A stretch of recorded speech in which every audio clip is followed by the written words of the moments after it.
ഇന്ന് ഒത്തിരി സ്ത്രീകൾ ഫേസ് ചെയ്യുന്ന ഒരു ബുദ്ധിമുട്ടാണ് അമിതമായിട്ടുള്ള നടുവേദനയുടെ പ്രശ്നങ്ങൾ. പലരും ഇന്ന് സ്കാൻ ചെയ്ത് നോക്കുന്നു, അതേപോലെ തന്നെ എക്സ്റേ എടുത്ത് നോക്കുന്നു, പക്ഷേ യാതൊരു രീതിയിലുള്ള ബുദ്ധിമുട്ടുകളും ഇല്ല. പക്ഷേ ഇൻറ്റേർണലി, അതായത് ഓർഗൻസിൽ എന്തെങ്കിലും പ്രശ്നങ്ങൾ വരുമ്പോഴും നമുക്ക് നടുവേദനയായിട്ട് പ്രസൻറ്റ് ചെയ്യുന്നുണ്ട്. അതിലൊന്നാണ് സ്ത്രീകൾ, അതായത് ഒരു 40+ ആയിട്ടുള്ള സ്ത്രീകൾ അനുഭവിക്കുന്ന ഒരു പ്രശ്നമാണ് ഗർഭപാത്രം ഇറങ്ങി വരുന്ന പ്രശ്നങ്ങൾ, യൂട്രൈൻ പ്രൊലാപ്സ് എന്ന് പറയുന്നത്. ഇന്നത്തെ വീഡിയോയിലൂടെ അതിൻ്റെ ലക്ഷണങ്ങളും അതിൻ്റെ പരിഹാരങ്ങൾ എന്തൊക്കെയാണെന്ന് നമുക്കൊന്ന് ഡിസ്കസ് ചെയ്യാം. ഹായ്, ഞാൻ doctor Juhi Das, QNB health കെയറിലെ ഹോമിയോപ്പതിക് ഫിസിഷ്യനാണ്.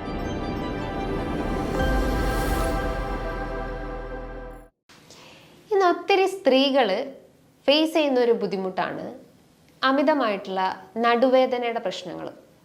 പലരും ഇന്ന് സ്കാൻ ചെയ്ത് നോക്കുന്നു, അതേപോലെ തന്നെ എക്സ്റേ എടുത്ത് നോക്കുന്നു, പക്ഷേ യാതൊരു രീതിയിലുള്ള ബുദ്ധിമുട്ടുകളും ഇല്ല.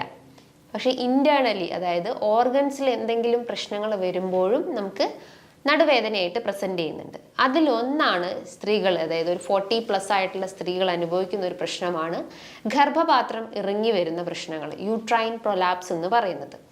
ഇന്നത്തെ വീഡിയോയിലൂടെ അതിൻ്റെ ലക്ഷണങ്ങളും അതിൻ്റെ പരിഹാരങ്ങൾ എന്തൊക്കെയാണെന്ന് നമുക്കൊന്ന് ഡിസ്കസ് ചെയ്യാം. പ്രൊഡക്റ്റീവ് ഓർഗൻ ആയിട്ടുള്ള യൂട്രസ് അല്ലെങ്കിൽ ഗർഭപാത്രത്തിൻ്റെ നോർമൽ അനാട്ടമിക്കൽ പൊസിഷൻ എന്ന് പറയുന്നത് ആൻറ്റിവേർട്ടഡ് ആൻറ്റി ഫ്ലെക്സ്ഡ് പൊസിഷൻ, അതായത് മുന്നിലോട്ട് ഒരു ഫ്ലെക്സ് ചെയ്തിട്ടില്ല, മുന്നോട്ട് തള്ളി നിൽക്കുന്ന ആ ഒരു രീതിയിലാണ് നോർമലി ഒരു ഗർഭപാത്രം ഇരിക്കുന്നത്. എന്നാൽ അതിൽ നിന്നും വ്യതിചലിച്ച് അല്ലെങ്കിൽ അതിൽ നിന്നും ആ ഒരു സ്ഥാനത്തിൽ നിന്നും മാറി മറ്റൊരു സ്ഥാനത്തോട്ട് ഇറങ്ങി താഴത്തോട്ട് ഇറങ്ങി വരുമ്പോഴാണ് അതിനെ പ്രൊലാപ്സ് എന്ന് പറയുന്നത്, അല്ലെങ്കിൽ ഗർഭപാത്രം ഇറങ്ങി വരുന്നു എന്ന് പറയുന്നത്. ഈ ഒരു യൂട്രസിന് അല്ലെങ്കിൽ ഗർഭപാത്രത്തിനെ ചുറ്റിപ്പറ്റിയിട്ട് ഒരുപാട് പേശികളുണ്ട്, ലിഗമെന്റ്സ് ഉണ്ട്, ടെൻഡൻസ് ഉണ്ട്. അതായത് അതിനൊന്ന് താങ്ങി നിർത്താൻ വേണ്ടി സഹായിക്കുന്ന ഒത്തിരി ഘടകങ്ങൾ അതിന് ചുറ്റുമായിട്ടുണ്ട്. അപ്പോൾ അതിലേതെങ്കിലും ഒരു കണ്ണി അറ്റുപോകുമ്പോഴാണ് ഈ പ്രശ്നങ്ങളായിട്ട് പ്രസന്റ് ചെയ്യുന്നത്. അതായത് പേശികൾക്ക് എന്തെങ്കിലും ക്ഷതം സംഭവിക്കുമ്പോൾ, അല്ലെങ്കിൽ നാഡികൾക്ക് ക്ഷതം സംഭവിക്കുക, അല്ലെങ്കിൽ ടെൻഡൻസ്, അതായത് പേശികളുടെയും ആ ഒരു ഓർഗൻസിനെയും സപ്പോർട്ട് ചെയ്യുന്ന ടെൻഡൻസ് എന്ന അല്ലെങ്കിൽ ആ ഒരു ഫൈബർ അല്ലെങ്കിൽ റബ്ബറി സ്ട്രക്ചർക്ക് എന്തെങ്കിലും ഒരു ഇഞ്ചുറി സംഭവിക്കുമ്പോഴും നമുക്ക് ഈ പ്രശ്നങ്ങൾ ക്രിയേറ്റ് ചെയ്യുന്നുണ്ട്. അതായത് ഈ ഒരു പെൽവിക് മസിൽസ് എല്ലാം, അല്ലെങ്കിൽ ആ മസിൽസ് ആണ് ഈ ഒരു യൂട്രസിനെ മൊത്തത്തിൽ കവർ ചെയ്ത് നിർത്തുന്നത്. ആ പേശികളാണ് അതിനെ മൊത്തത്തിൽ കവർ ചെയ്ത് നിർത്തുന്നത്. ആ പേശികൾക്കെല്ലാം ഒരു ഓപ്പണിംഗ് ഉണ്ട്, പുറത്തേക്ക് വരുന്ന ഒരു ഓപ്പണിംഗ് എന്ന് പറയുന്നത് ആനസ്, അതായത് മലദ്വാരത്തിൻ്റെ ഓപ്പണിംഗ് ഉണ്ട്, അതേപോലെ തന്നെ വജൈനൽ ഓപ്പണിംഗ് ഉണ്ട്, യുറേത്രൽ ഓപ്പണിംഗ് ഉണ്ട്. നമുക്കറിയാം സ്ത്രീകളുടെ ഈ 3 ഓപ്പണിംഗ് ആണ് പുറത്തേക്ക് കാണപ്പെടുന്നത്. അപ്പം സ്ത്രീകൾക്കാണ് ഏറ്റവും കൂടുതൽ യൂറിനറി ഇൻഫെക്ഷൻസ് വന്നുകൊണ്ടിരിക്കുന്നത്. അതിൻ്റെ മെയിൻ റീസൺസ് എന്ന് പറയുമ്പോൾ, ഒന്ന് സ്ത്രീകളുടെ യുറേത്രൽ സ്ട്രക്ചർ, അതായത് യൂറിൻ പോകുന്ന ആ ഒരു യുറേത്രൽ സ്ട്രക്ചർ വളരെ ചെറുതായതുകൊണ്ടും, രണ്ടാമത്തെ ഒരു റീസൺ എന്ന് പറയുന്നത് ഈ പറഞ്ഞിട്ടുള്ള മലദ്വാരത്തിൻ്റെ ഓപ്പണിങ്ങും വജൈനൽ ഓപ്പണിങ്ങും അതേപോലെ തന്നെ യുറേത്രൽ ഓപ്പണിങ്, മൂത്രം ഒഴിക്കുന്നതും അതേപോലെ തന്നെ പീരീഡ്സ് ബ്ലഡ് പോകുന്നതും അല്ലെങ്കിൽ അതേപോലെ തന്നെ മലം പോകുന്ന ആ ഒരു ഓപ്പണിങ്, ഈ 3 ഓപ്പണിങ്സും വളരെ അടുത്തടുത്താണ് സ്ഥിതി ചെയ്യുന്നത്. അപ്പം ഒരു സ്ഥലത്ത് ഇൻഫെക്ഷൻസ് വന്നു കഴിഞ്ഞാൽ, ഉദാഹരണം ആ ഒരു മലദ്വാരത്തിന് ചുറ്റുമായിട്ട് എന്തെങ്കിലും ഇൻഫെക്ഷൻസോ വേം ഇൻഫെക്ഷൻസോ ഒക്കെ വന്നു കഴിഞ്ഞാൽ അത് പെട്ടെന്ന് തന്നെ വജൈനയിലേക്ക് സ്പ്രെഡ് ആവാനും അതേപോലെ തന്നെ യൂറേത്രൽ ഓപ്പണിങ്ങിലേക്ക് സ്പ്രെഡ് ആവാനുള്ള ചാൻസസ് ഉണ്ട്. അതായത് അവിടെ വയബിലിറ്റി വളരെ കൂടുതലാണ്. അപ്പോൾ ആ ഒരു ഇൻഫെക്ഷൻസ് പെട്ടെന്ന് സ്പ്രെഡ് ആവുന്നത് കൊണ്ടാണ് സ്ത്രീകൾക്ക് ഏറ്റവും കൂടുതൽ urinary infections, urinary tract infections വരുന്നത്. അതായത് ഈക്കോളൈ പോലത്തെ ബാക്ടീരിയൽ കോളനൈസേഷൻ ആ ഒരു യൂറേത്രലിൽ അടിഞ്ഞുകൂടുകയും അങ്ങനെ നമുക്ക് യൂറിനറി ട്രബിൾസ് ക്രിയേറ്റ് ചെയ്യുന്നുണ്ട്. അപ്പം ഈ 3 ഓപ്പണിങ്സ് ആണ് ഈ ഒരു പെൽവിക് മസിൽസ് അല്ലെങ്കിൽ യൂട്രസിനെ ചുറ്റിപ്പറ്റിയിട്ടുള്ള മസിൽസിന്റെ ഓപ്പണിങ്സ് എന്ന് പറയുന്നത്. അപ്പം ഈ ഒരു 3 സ്ഥലത്ത് അല്ലെങ്കിൽ ഈ ഒരു വജൈനയിലൂടെയൊക്കെയാണ് ഈ ഒരു എന്താ പറയുക ആ ഒരു യൂട്രസ് ഇറങ്ങി വരുന്നത്. അത് പല ഗ്രേഡുകളാക്കിയിട്ടും തരം തിരിച്ചിട്ടുണ്ട്. ഒന്നാമത്തെ ഒരു റീസൺ ഞാൻ പറഞ്ഞു, ആ ഒരു പേശികൾക്കോ അല്ലെങ്കിൽ നാഡികൾക്കോ സിരകൾക്കോ ടെൻഡൻസിനോ എന്തെങ്കിലും ഒരു ക്ഷതം സംഭവിക്കുമ്പോൾ, ഇഞ്ചുറി സംഭവിക്കും, നമ്മൾ മുൻപ് എപ്പോഴോ വീണിട്ടുണ്ടാവാം, അതിൻ്റെ ഭാഗമായിട്ട് ചിലപ്പോൾ ഏജിങ്ങിൻ്റെ ഭാഗമായിട്ട് ഒരു 40+ ആയതിനു ശേഷമായിരിക്കാം നമുക്ക് ആ ലക്ഷണങ്ങളായിട്ട് പ്രസൻറ്റ് ചെയ്യുന്നത്. അപ്പം ഒരു ഇഞ്ചുറി ഒരു കോസായിട്ട് നമുക്ക് പറയാം. രണ്ടാമത്തെ ഒരു കാരണം എന്ന് പറയുന്നത് ഏജിങ്ങിൻ്റെ 40+ ആയിട്ട് അല്ലെങ്കിൽ 50+ ആയിട്ടുള്ള ആളുകൾക്കും ഈ ഒരു പല കാരണങ്ങൾ കൊണ്ടും എന്തെങ്കിലും ഡെഫിഷ്യൻസീസ് കൊണ്ടും ഇത്തരം ലക്ഷണങ്ങൾ പ്രസൻറ്റ് ചെയ്യാവുന്നതാണ്. ഇനി മൂന്നാമത്തെ ഒരു റീസൺ എന്ന് പറയുന്നത് ഹോർമോണൽ ഉണ്ടാവുന്ന ഫ്ലക്ച്വേഷൻസ്, എസ്പെഷ്യലി മെനോപോസ് അറ്റൈൻ ചെയ്തിട്ടുള്ള സ്ത്രീകൾക്ക്, അതായത് ആർത്തവം വിരാമം എത്തിയ സ്ത്രീകൾക്ക് ഈസ്ട്രജൻ എന്ന് പറഞ്ഞിട്ടുള്ള ഹോർമോൺസിൽ ഇംബാലൻസ് വരികയും ഈസ്ട്രജന്റെ ഒരു ധർമ്മം എന്ന് പറയുന്നത് എല്ലാത്തിനെയും, അതായത് ഫീമെയിൽ ഓർഗൻസ് ആയിട്ടുള്ള എല്ലാ ബോഡി പാർട്സിനെയും പ്രൊട്ടക്റ്റ് ചെയ്യാനും ഹോർമോൺസിനെ എല്ലാം കറക്റ്റ് ചെയ്യാനും, അതായത് നമ്മളെ മൈൻഡ് ഫിസിക്കൽ ഹെൽത്ത് എല്ലാം കൺട്രോൾ ചെയ്യുന്നത് ഈസ്ട്രജൻ ഹോർമോൺസ് ആണ്. അപ്പോൾ ഈ ഒരു ഈസ്ട്രജൻ ഹോർമോൺസിൽ ഇംബാലൻസ് വരുമ്പോൾ ഓട്ടോമാറ്റിക്കലി ഈ ഒരു പേശികൾക്കും അതേപോലെ തന്നെ നാഡികൾക്കും ഗർഭപാത്രത്തിലേക്കൊക്കെ കൃത്യമായിട്ട് സർക്കുലേഷൻസ് എത്താതെ വരികയും അങ്ങനെ ഗർഭപാത്രം ഇറങ്ങി വരാനുള്ളൊരു ചാൻസസ് ഉണ്ട്.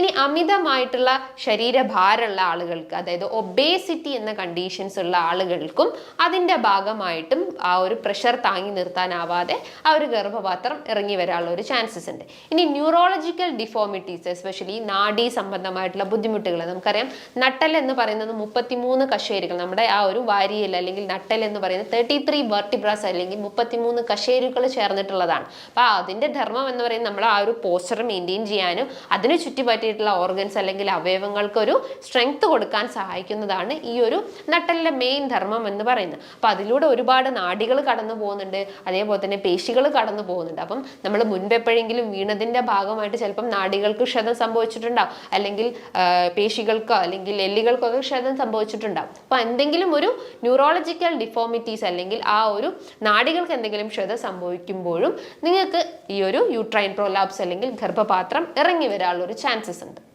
ഇതിൻ്റെ ലക്ഷണങ്ങൾ നോക്കുകയാണെങ്കിൽ ഞാൻ ഇനീഷ്യലി തന്നെ പറഞ്ഞിട്ടുണ്ട്, നടുവേദനയായിരിക്കും യൂഷ്വലി എല്ലാ സ്ത്രീകളും പ്രസൻറ്റ് ചെയ്യുന്നുണ്ടാവുക.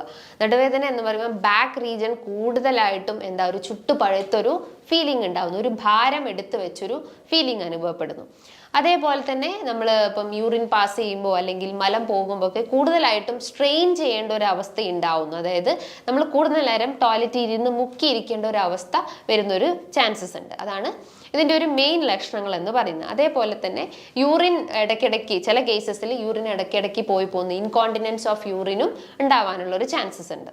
വജൈനേൻ്റെ അകത്ത് ചെറിയൊരു ഹെവിനെസ് ഫീലിംഗും ചില പേഷ്യൻസ് പറയുന്നത് കേട്ടിട്ടുണ്ട്. ഇനി ഇതിൻ്റെ ഒരു കോംപ്ലിക്കേഷൻ സൈഡ് അല്ലെങ്കിൽ ഇത് നിങ്ങൾ കൃത്യമായിട്ട് ചികിത്സിച്ചിട്ടില്ലെങ്കിൽ നമ്മുടെ ശരീരത്തിൽ ഉണ്ടാവുന്ന അതിൻ്റെ ആഫ്റ്റർ എഫക്റ്റ് അല്ലെങ്കിൽ ഒരു കോംപ്ലിക്കേഷൻ സൈഡ് എന്ന് പറയുമ്പം ബ്ലാഡർ ഇറങ്ങി വരാനുള്ള ഒരു ചാൻസസ് ഉണ്ട്, അതായത് സിസ്റ്റോസീൽ എന്ന കണ്ടീഷൻസ് ആയിട്ട് രൂപപ്പെടുന്നതാണ്.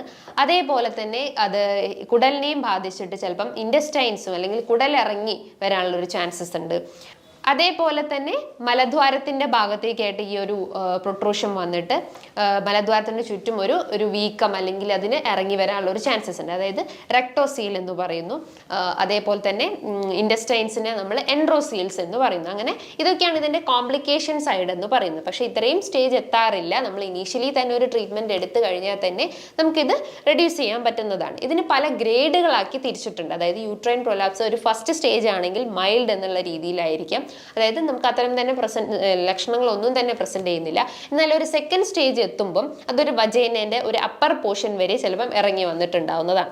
തേർഡ് സ്റ്റേജ് എത്തുമ്പോൾ അത് വജൈനയും കടന്നിട്ട് ഒരു എൻഡിലേക്ക് ഇങ്ങനെ കംപ്ലീറ്റ്ലി ഒരു ഡൗൺ സ്റ്റേജിലോട്ട് വന്നിട്ടുണ്ടാവും. ഒരു ഫോർത്ത് സ്റ്റേജ് എത്തുമ്പം കംപ്ലീറ്റ് ആയിട്ട് അത് നമ്മുടെ വജൈനയിലൂടെ പ്രൊട്രൂഡ് ചെയ്ത് പുറത്തേക്ക് തള്ളി നിൽക്കുന്ന ഒരു അവസ്ഥയുണ്ടാവുന്നു. അതാണ് 4 സ്റ്റേജസ് ഓഫ് യൂട്രൈൻ പ്രൊലാപ്സ് എന്ന് പറയുന്നത്. അപ്പം സ്റ്റേജുകൾ എന്താണോ അല്ലെങ്കിൽ ഇനീഷ്യലി നിങ്ങൾക്ക് ലക്ഷണങ്ങൾ അമിതമായിട്ടുള്ള നടുവേദനയോ ഈ ഒരു യൂറിനറി ട്രബിൾസോ അല്ലെങ്കിൽ മലം പാസ് ചെയ്യുന്ന ബുദ്ധിമുട്ടുകളോ ഒക്കെ ഫീൽ ചെയ്യുകയാണെങ്കിൽ നിങ്ങൾ നിർബന്ധമായിട്ടും ഡോക്ടറെ കൺസൾട്ട് ചെയ്തിട്ട് അതിന് പ്രോപ്പർ ആയിട്ടുള്ള ട്രീറ്റ്മെൻറ്റോ അല്ലെങ്കിൽ അതിന് എന്താണോ വേണ്ടത് അത് കൃത്യമായിട്ട് ഫോളോ ചെയ്യേണ്ടതുണ്ട്. ഒരു സെൽഫ് മെഡിക്കേഷൻസ് അല്ലെങ്കിൽ സെൽഫായിട്ടുള്ള ഒരു കാര്യം നിങ്ങൾ ഇത്തരം അസുഖങ്ങൾക്ക് ചെയ്യരുത്, അത് പല കോംപ്ലിക്കേഷൻസിലേക്കും ലീഡ് ചെയ്യാനുള്ള ഒരു ചാൻസസ് ഉണ്ട്. ഇനി ഇതിൻ്റെ ഒരു മാനേജ്മെന്റ് സൈഡ് എന്ന് നോക്കുകയാണെങ്കിൽ നിങ്ങളെ ഭക്ഷണ രീതികൾ ശ്രദ്ധിക്കണം, അതേപോലെ തന്നെ വ്യായാമങ്ങൾ ശ്രദ്ധിക്കണം, അതേപോലെ സ്ട്രെസ്, ആങ്സൈറ്റി, ഉറക്കം എല്ലാം അത്യാവശ്യമായിട്ടുള്ള ഒന്ന് തന്നെയാണ്. ഈ ഒരു ഹോർമോണൽ ഇംബാലൻസ് വരെ നമുക്ക് പല രീതിയിലുള്ള മൂഡ് സ്വിങ്സും ആങ്സൈറ്റി, ടെൻഷൻസ് ഒക്കെ ഉണ്ടാവും. അപ്പോൾ അതിനെ കാമാക്കുന്ന രീതിയിലുള്ള കാര്യങ്ങൾ ചെയ്യാൻ ശ്രമിക്കുക. ഇനി എക്സസൈസ് പോർഷൻസ് നോക്കുകയാണെങ്കിൽ കീഗൽ എക്സസൈസ് ചെയ്യാൻ ശ്രമിക്കുക, അതായത് നമ്മളെ പെൽവിക് മസിൽസ്, അതായത് ബാക്ക് മസിൽസ്, ബട്ടക്സ് റീജിയൻസിലുള്ള മസിൽസ് എല്ലാം കൂടുതൽ ഉത്തേജനം കൊടുക്കുന്ന രീതിയിലുള്ള വർക്കൗട്ട് ചെയ്യുക. അതിനാണ് നമ്മൾ കീഗൽ എക്സസൈസ് എന്ന് പറയുക. അന്ന് വേണമെങ്കിൽ നിങ്ങൾക്ക് ജസ്റ്റ് ഒന്ന് യൂട്യൂബ് നോക്കി സെർച്ച് ചെയ്ത് കഴിഞ്ഞാൽ അതിൻ്റെ ഡീറ്റെയിൽ ആയിട്ടുള്ള ഇൻഫർമേഷൻസ് അതിൽ പ്രൊവൈഡ് ചെയ്തിട്ടുണ്ടാവും. നിങ്ങൾ ഉറങ്ങുന്ന ടൈമിലാണെങ്കിൽ പില്ലോ യൂസ് ചെയ്യാൻ ശ്രമിക്കുക. നമ്മുടെ ബാക്ക് മസിൽസിൻ്റെ അതേപോലെ തന്നെ മുട്ടിൻ്റെ ഇടയിലൊക്കെ ആയിട്ട് പില്ലോ വെച്ച് ഉറങ്ങുകയാണെങ്കിൽ ആ പേശികളുടെ ആ ഒരു ടെൻഷൻ അല്ലെങ്കിൽ അതിൻ്റെ പ്രഷർ റെഡ്യൂസ് ചെയ്യാൻ പറ്റുന്നതാണ്. കുറേ നേരം ഇരുന്ന് ജോലി ചെയ്യുന്ന ആളുകളാണെങ്കിൽ അത് കുറച്ചൊന്ന് ചേഞ്ചസ് വരുത്തിയിട്ട്, കുറേ നേരം ഇരിക്കുകയോ നിൽക്കുകയോ ചെയ്യുന്ന ആളുകളാണെങ്കിൽ അതിൽ കുറച്ച് പോസ്റ്ററിലൊക്കെ ചേഞ്ചസ് വരുത്തിയിട്ട് നമ്മളെ വർക്കിൽ ഇൻവോൾവ് ചെയ്യാൻ ശ്രമിക്കുക. അതേപോലെ തന്നെ കൂടുതൽ സ്ട്രെയിൻ ചെയ്യുന്ന ആളുകളാണ്, നമ്മൾ ടോയ്ലറ്റിലൊക്കെ പോയിട്ട് കൂടുതൽ സ്ട്രെയിൻ ചെയ്യുന്ന മെത്തേഡ്സ് ഒക്കെ ഉണ്ടെങ്കിൽ അതൊന്ന് റെഡ്യൂസ് ചെയ്യാൻ ശ്രമിക്കുക.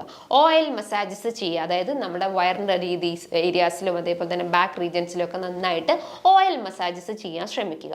ധാരാളം ഫൈബർ അടങ്ങിയിട്ടുള്ള ഭക്ഷണങ്ങളും അതേപോലെ പ്രോസസ്സ് ചെയ്തിട്ടുള്ള ഭക്ഷണങ്ങളൊക്കെ ഒന്ന് കട്ട് ചെയ്യാൻ ശ്രമിക്കുക. ഹെൽത്തി ഫാറ്റ്സും പ്രോട്ടീൻസും അതേപോലെ തന്നെ ഫൈബേഴ്സൊക്കെ മാക്സിമം നിങ്ങളുടെ ഭക്ഷണത്തിൽ ഉൾപ്പെടുത്താൻ ശ്രമിക്കുക. കൃത്യമായിട്ട് ഉറങ്ങാൻ ശ്രമിക്കുക. ഒരു 6 മണിക്കൂർ മുതൽ 7 മണിക്കൂർ വരെ കൃത്യമായിട്ടുള്ള ഉറക്കം മെയിൻറ്റെയിൻ ചെയ്യുക. ധാരാളം വെള്ളം കുടിക്കുക, ഏകദേശം ഒരു 3 ലിറ്റർ മുതൽ 4 ലിറ്റർ വരെ വെള്ളം കുടിക്കാൻ ശ്രമിക്കുക.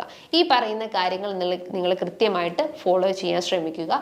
ഈ കാര്യങ്ങളുടെ എന്തെങ്കിലും ലക്ഷണങ്ങളൊക്കെ ഇനീഷ്യലി കാണുകയാണെങ്കിൽ, ഞാൻ ഇനീഷ്യലി തന്നെ പറഞ്ഞു, എന്തെങ്കിലും ബുദ്ധിമുട്ടുകൾ ഉണ്ടെങ്കിൽ ഡോക്ടറെ കണ്ടിട്ട് അതിന് പ്രോപ്പറായിട്ടുള്ള മെഡിസിൻസ് സ്റ്റാർട്ടപ്പ് ചെയ്യേണ്ടതാണ്. ഇനി ഇതുമായി ബന്ധപ്പെട്ട് എന്തെങ്കിലും സംശയങ്ങളൊക്കെ ഉണ്ടെങ്കിൽ താഴെ കാണുന്ന നമ്പറിൽ കോൺടാക്ട് ചെയ്യാവുന്നതാണ്. നല്ലൊരു ഹെൽത്ത് ടോപ്പിക്കുമായി വീണ്ടും കാണാം. Thank you.